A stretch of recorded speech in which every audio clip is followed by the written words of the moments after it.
tell if a situation in your life is in a state of breakdown or impending breakdown? Well, there's all kinds of clues and hints, and it's important to just pay attention and see what's happening around you.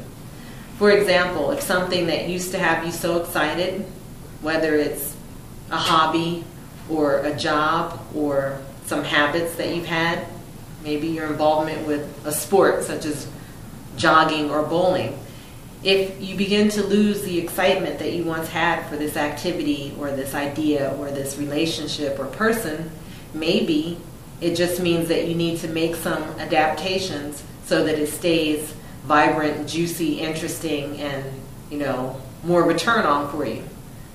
Then again, maybe you keep making adaptations and adjustments and the situation just continues to decline.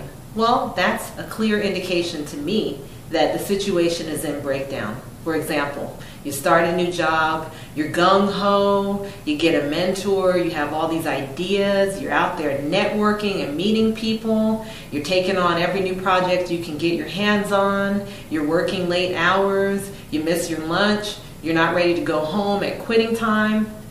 You're not in breakdown. You are new on the situation. It is springtime in that part of your life. And then gradually you lose your oomph for it. You're not as interested in taking chances there. You don't think about it when you're not doing it. There are times when maybe you are doing that job or that activity and your mind drifts and wanders and you wish you were somewhere else doing something else, or you begin having fantasies of going to work at Starbucks instead of having your job as a high-powered executive. That could mean that decline is coming. It's lost its gloss. It doesn't look shiny and new. The new car smell of the situation has worn off, and it's just become something that's easier to take for granted and not appreciate as much as you used to.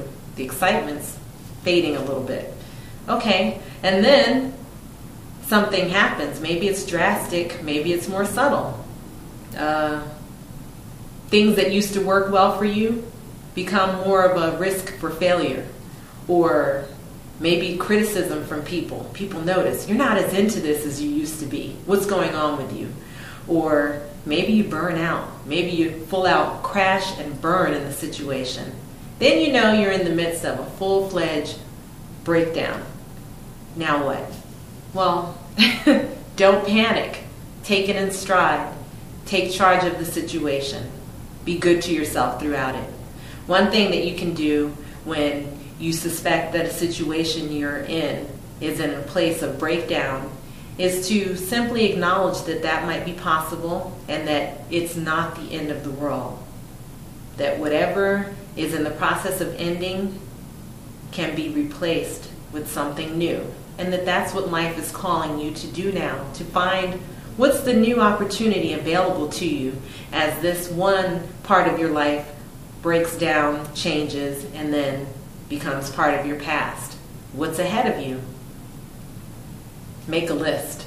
Think about what's possible. Write down all the possibilities. For example, you get downsized from a job at a factory and the factory closes. And you begin to remember that 15 years ago, before you ever had that factory job, that you were in school.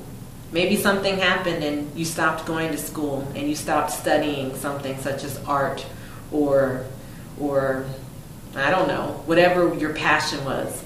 Maybe the breakdown and the disappearance of that job is an opportunity for you to go back to school and learn a new trade or skill, become an expert, develop expertise in something else, and start a whole different career in a whole other field.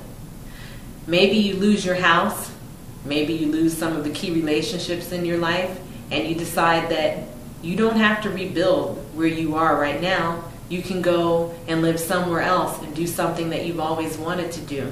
A wonderful example of that was Elizabeth Gilbert, who wrote Eat, Love, Pray. She was in New York.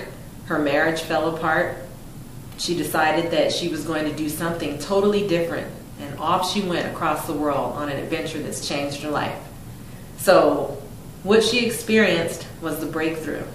And I submit to you that until the breakdown happens, there's no room for the breakthrough.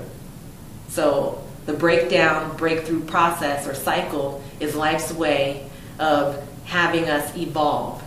Sometimes we go to it willingly, and other times we fight it tooth and nail. In the end, change happens, and the best thing we can do is go gracefully, claim our power, open our minds to the possibilities, make our peace with what's happening and what was, say our goodbyes, shed our tears, and then make that list of what's possible for you next. Be honest about what you really want, and go forth with courage, with heart, with gratitude. Have your breakthrough. I'm Char Slaughter. I'd love to talk to you about this topic and anything else that's on your mind. So feel free to visit my website and write me at my email address. Until next time, this is Growth and Gratitude TV.